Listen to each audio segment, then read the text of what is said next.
Back to my YouTube channel. आज मैं आप सभी के लिए लेकर आई हूँ क्लास 9th की साइंस की बुक का चैप्टर 10। तो ये आपका पार्ट 4 है और जिसने पार्ट 1, पार्ट 2, पार्ट 3 नहीं देखा वो जाकर देख ले। लिंक डिस्क्रिप्शन बॉक्स में। अगर सब्सक्राइब करें और साइड में जो बेल आइकन है उसे भी प्रेस कर देना ताकि जब भी मैं कोई आगे से न्यू वीडियो डालूँ तो आप लोग के पास उसकी नोटिफिकेशन आती रहे। तो जहाँ से हमने चैप्टर छोड़ा था मैं उसे जो है कंटिन्यू करती हूँ और शायद जो है आज की वीडियो पूरा चैप्टर है थोड़ा चैप्टर बड़ा था तो इस वजह से वीडियो के पार्ट ज़्यादा बनाने पड़े मुझे। और आज की वीडियो में जो है पूरा चैप्टर जो है आज हम कवर कर लेंगे। तो सबसे पहले मैंने मास वेट आपको पढ़ा ही दिया। अब जो था मुझे बताना था कि प्रेशर इन फ्लूइड्स, ठीक है। और ये जो क्वेश्चन था ये क्वेश्चन मैंने आपको पूरा नहीं बताया था तो एक बार जो है तो अब सबसे पहले मैं यहाँ से आपको जो है पार्ट 4 में यहाँ से पढ़ाना स्टार्ट करूँगी। तो सबसे पहले आप देखा कि thus the same force acting in smaller areas exert a large pressure and smaller pressure on a larger area. A larger pressure and a smaller pressure on a large area. This is a reason why a nails has a pointed tip. Knives have sharp have edges and buildings have wide foundations. मतलब कि इस तरीके से वही force जब छोटे areas पर लगते हैं तो ज़्यादा जो है, ठीक है, तो ज़्यादा प्रेशर और बड़े एरिया पर कम प्रेशर लगाता है। तो यही कारण है कि कीलों के जो सिरे हैं वो नुकीले होते हैं और चाकू की जो धार है वो तेज़ होती है और जो हमारी बिल्डिंग्स होती हैं उनकी जो नींव होती है वो चौड़ी होती है। अब हम पढ़ेंगे प्रेशर इन फ्लूइड्स, यानी कि फ्लूइड्स में प्रेशर। सबसे पहले आपको दे रखा है कि जो हमारे लिक्विड्स होते हैं और गैसेस होती हैं ये क्या आएगी, ये सब फ्लूइड है। अब सॉलिड की बात करूँ, सॉलिड अपने वेट के कारण किसी भी सरफेस पर प्रेशर लगाता है। इसी तरीके से लिक्विड्स भी जो है वेट में होता है, लिक्विड्स में भी वेट होता है और वो जिस बर्तन में रखे जाते हैं उसके आधार और दीवारों पर फोर्स लगता है और किसी भी, ठीक है, और कोई भी मैं बात करूँ अगर और कोई एक्सेस प्रेशर होता है ना, ठीक है, उसका जो एक्स्ट्रा प्रेशर जो होता है वो उसके लिक्विड पर लगने वाला प्रेशर सभी जो डायरेक्शन में है उसमें बिना घटे जो है वो अनडिमिनिश्ड हो जाता है, ऑल डायरेक्शन में वो ट्रांसमिट हो जाता है। उसके बाद हम पढ़ेंगे ब्यूवेंसी, ठीक है। अब ये कहता है कि आप कभी किसी तालाब में तैरे और आपने खुद कुछ हल्का जो है अपने आप को देखा है, आपने मतलब अपने आप को ऐसा फील किया है। क्या कभी आपने किसी कुएं से पानी खींचा फील किया है कि जब पानी से भरी बाल्टी कुएं के पानी से बाहर आती है तो वो ज़्यादा भारी लगती है। क्या कभी आपने सोचा है कि लोहे और स्टील से बना जो समुद्र के पानी में क्यों नहीं डूबता, ठीक है, जलायन बोलते हैं उसको। जो बर्तन या हम सिंक डालते हैं वो क्यों, मतलब कोई बर्तन डालते हैं वो क्यों नहीं डूबता।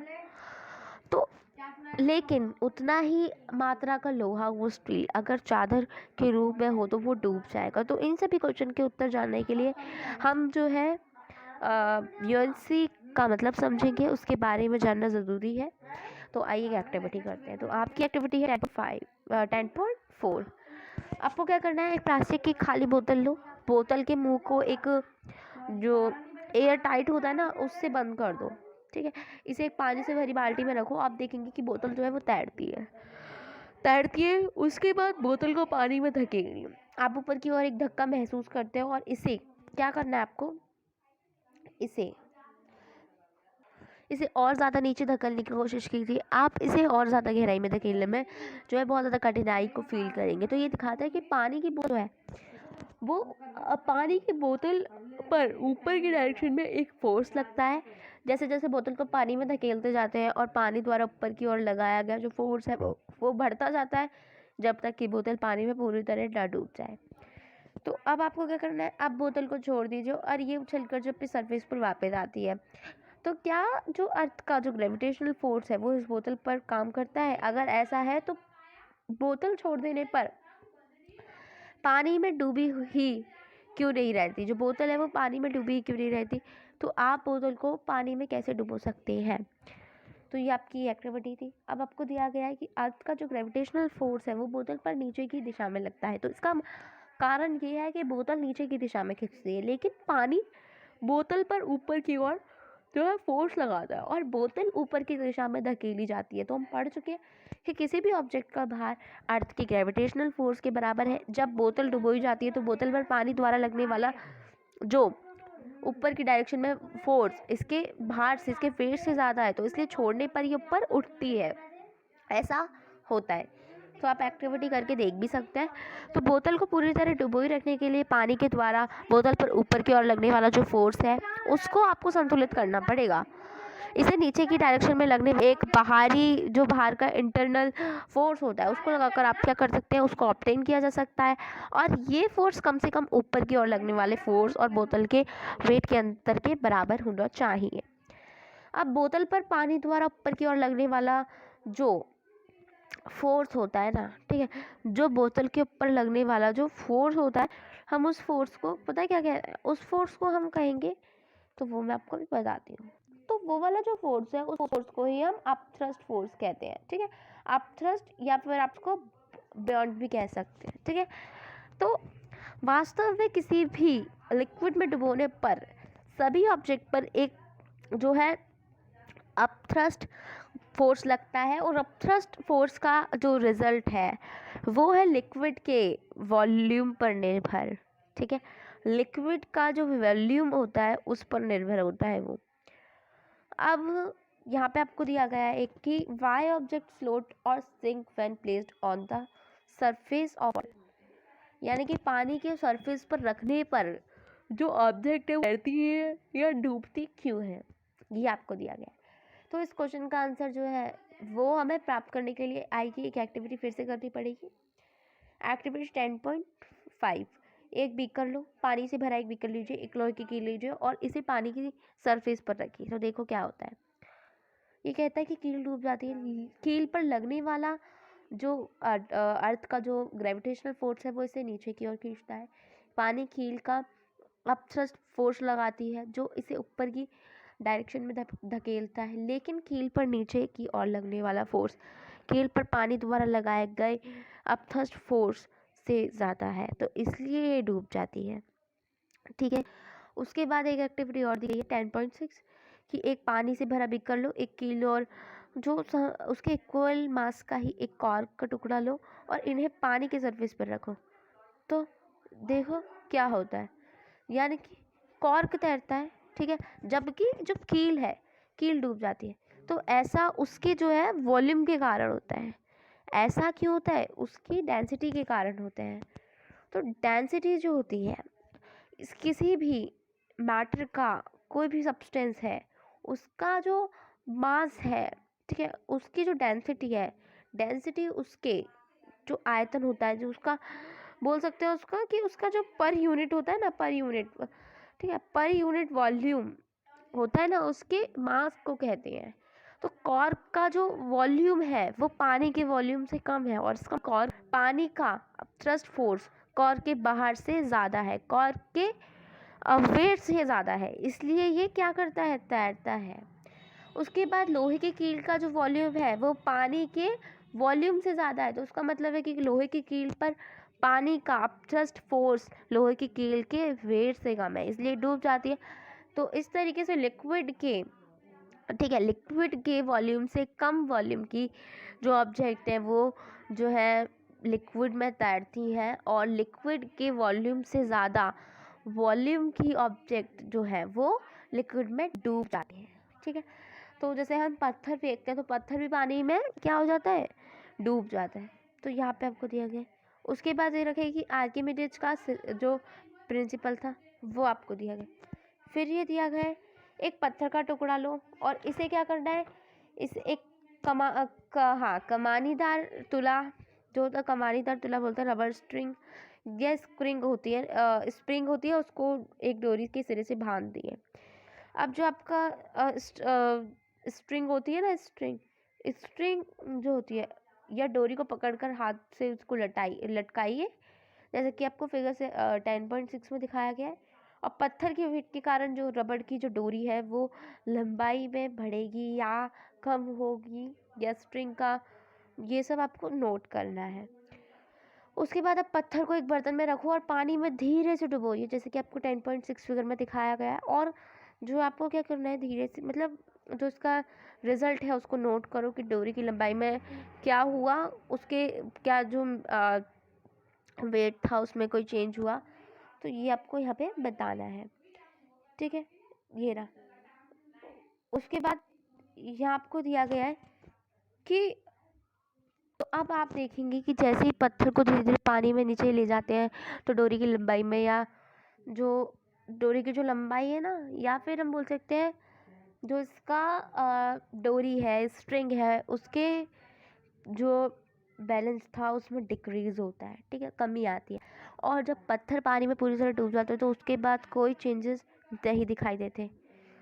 तो डोरी के प्रसार, ठीक है, डोरी जो होता है, डोरी की स्ट्रिंग और उसकी माप से कमी से आप क्या रिजल्ट निकालते हैं वो आपको दिया गया है। तो हम जानते हैं कि रबड़ की डोरी की लंबाई में चेंजेस या जो स्प्रिंग बैलेंस है उसकी रीडिंग में रीडिंग जो होती है, ठीक है, उसमें थोड़ी जो बढ़ने में पत्थर के भार के कारण होती है, क्योंकि पत्थर को पानी में डुबोने पर इनमें जो है कमी आ जाती है। और इसका मतलब है कि पत्थर पर ऊपर की दिशा में फोर्स लगता है और इसके रिजल्ट के स्वरूप रबड़ की डोरी पर लगने वाला जो नेट फोर्स है वो कम हो जाता है और इसलिए लंबाई की जो बढ़ने में जो है वो कमी आ जाती है, जैसा कि आपको पहले बताया गया था। अब आपको दिया गया है कि ये पानी के द्वारा ऊपर की ओर लगाया गया है जो फोर्स है, यही फोर्स आपका अब थ्रस्ट फोर्स कहलाता है। ठीक है, उसके बाद ही कहा गया है कि किसी वस्तु पर लगने वाला जो अपथ्रस्ट फोर्स का जो रिजल्ट है वो कितना होता है। क्या किसी एक ऑब्जेक्ट के लिए ये सभी लिक्विड में इक्वल होता है, तो क्या किसी दिए गए लिक्विड में सभी ऑब्जेक्ट का इक्वल जो दिया गया है अपथ्रस्ट फोर्स का जो है आप फील करती हैं। तो इन क्वेश्चन का उत्तर आपको आर्किमिडीज के एप्लीकेशन द्वारा प्राप्त होता है, तो जिसको आपको यहाँ पे दिखाया भी गया है। ठीक है, अब आपको दिया गया है क्या कि जब किसी ऑब्जेक्ट को किसी लिक्विड में पूरी या आधे रूप से डुबाया जाता है तो वो ऊपर की डायरेक्शन में एक फोर्स को फील करती है, ऑब्जेक्ट द्वारा हटाए गए लिक्विड के भार के बराबर होता है। ठीक है, क्या अब आप स्पष्ट कर सकते हैं कि एक्टिविटी 9.7 में पत्थर के पानी में पूरी तरह डूबने के बाद डोरी के प्रसार में और कमी क्यों नहीं हुई थी? तो ये आपको दिया गया है। उसके बाद आर्किमिडीज के सिद्धांत के बहुत से जो आपके एप्लीकेशन थी और जो पनडुब्बियों थे उनके डिज़ाइन बनाने में काम आता है। और दुगन मापी जो दूध के किसी जो पॉइंट्स दे रखे हैं उनकी शुद्धता की जांच करने के लिए प्रयुक्त होते हैं। और हाइड्रोमीटर जो कि लिक्विड होते हैं उसके वॉल्यूम को मापने के लिए जो है उसके वॉल्यूम को मेज़र करने के लिए यूज़ होते हैं। तो इसी एप्लीकेशन पर जो है वो आधारित है। यहाँ पे आपको दिया गया आर्चिमिडीज के बारे में। तो आर्चिमिडीज जो थे वो एक ग्रीक के साइंटिस्ट थे। उन्होंने इस सिद्धांत की, इस प्रिंसिपल की खोज की जो उन्हीं के नाम से डिफाइन की है। और ये एप्लीकेशन उन्होंने ये देखने के बाद खोजी कि नहाने के टब में घुसने पर पानी बाहर बहने लगता है और वो सड़कों पर यूरेका चिल्लाते हुए भागे, जिसका मतलब है मैंने पा लिया है। इस ज्ञान का यूज़ उन्होंने राजा के मुकुट में यूज़ हुए सोने की शुद्धता को मापने के लिए किया और उनके यांत्रिकी और ज्यामिति में किए गए कामों ने उन्हें प्रसिद्ध कर दिया। और तुलु गिरनी और पहिया और धुरी के विषय में उनके ज्ञान ने ग्रीक सेना को रोमन सेना के विरुद्ध लड़ाई में बहुत ज़्यादा जो थी हेल्प की। ठीक है, उसके बाद आपको दिया गया रिलेटिव डेंसिटी। रिलेटिव डेंसिटी आप जानते हैं कि किसी ऑब्जेक्ट का जो घनत्व है उसके प्रति क्या होता है, यूनिट वॉल्यूम होती है, तो वो उसकी यूनिट वॉल्यूम के मास को कहते हैं। तो हमारा वॉल्यूम होता है। ठीक है, डेंसिटी का जो डेंसिटी की जो यूनिट है वो किलोग्राम प्रति घन मीटर है। ठीक है, पर वॉल्यूम मीटर है। तो ये जो सिचुएशन में किसी भी सब्सटेंस का जो वॉल्यूम है वो हमेशा इक्वल रहता है और किसी सब्सटेंस का घनत्व, किसी सब्सटेंस का वॉल्यूम उसका एक कैरेक्टरिस्टिक प्रॉपर्टी होती है। तो ये अलग अलग सब्सटेंस के लिए अलग अलग होता है। एग्जाम्पल के लिए सोने का घनत्व, सोने का जो वॉल्यूम है वो कितना होता है, तो ये आपको दे रखा है, ये रहा, ठीक है, 19,300 kg m-3 है, जबकि kg मीटर -3 है। तो किसी भी सब्सटेंस के जो पॉइंट्स हैं उनका वॉल्यूम उस पदार्थ की शुद्धता की जांच में हेल्प कर सकता है। अब डेली किसी पदार्थ की घनत्व को पानी की घनत्व की तुलना में, अगर घनत्व बोलते हैं हम उसकी वॉल्यूम को, डेंसिटी को, तो उसकी कंपेयर में व्यक्त करना जो सुविधाजनक होता है। तो किसी भी सब्सटेंस का, ठीक है, किसी भी सब्सटेंस का कंपैरिजन जो होता है, कंपैरिजन में करूं तो वो उस पदार्थ का वॉल्यूम, वो पानी के वॉल्यूम का रेशो है, ठीक है, जो आपको यहाँ पे मैंने बता दिया है। तो जैसा आपको यहाँ पे दिखाया गया है कि relative density, density of substance, फिर अपॉन में डेंसिटी ऑफ वाटर, क्योंकि जो हमारी रिलेटिव डेंसिटी जो होती है वो इक्वल राशियों का एक रेशो है और इसका कोई भी यूनिट नहीं होती, ठीक है। अब यहाँ पे आपको एग्जांपल दिया गया है, तो आप यहाँ से देख सकते हो कि relative density of silver is 10.8, the density of water is 10⁻³ kilogram m⁻³ what is the density of silver in SI unit। तो इसका जो आंसर है आप यानी कि आपको यहाँ पे बोला गया कि चांदी का जो रिलेटिव डेंसिटी है उसका 10.8 है और पानी का जो डेंसिटी है वो 10⁻³ किलोग्राम m⁻³ है, और ऐसा यूनिट में चांदी का जो डेंसिटी है वो क्या होगा। तो रिलेटिव डेंसिटी ऑफ सिल्वर क्या होती है, 10.8। रिलेटिव डेंसिटी आप इस तरीके से लिखोगे, डेंसिटी ऑफ सिल्वर अपॉन में density of water. Density of silver तो आप लिख सकते हैं equal to relative density of silver into density of water. आप जब इसको करेंगे तो जो आपका इसका आंसर निकल आएगा। तो गाइज यहाँ पर जो है वीडियो खत्म होता है। तो अभी हमारी समरी है। अगर वीडियो अच्छा लगे तो प्लीज़ वीडियो को लाइक करें, चैनल को सब्सक्राइब करें और हमारे चैनल से ऐसे ही जुड़े रहें और वीडियो को शेयर करें। वीडियो कैसा था, आंसर्स की वीडियो चाहिए लोगों को तो प्लीज़ मुझे कमेंट, जरूर आप लोगों के लिए क्वेश्चन आंसर्स की वीडियोस जो है लेकर आऊँगी। तो नेक्स्ट वीडियो में, तब तक के लिए bye bye and take care and thanks for watching.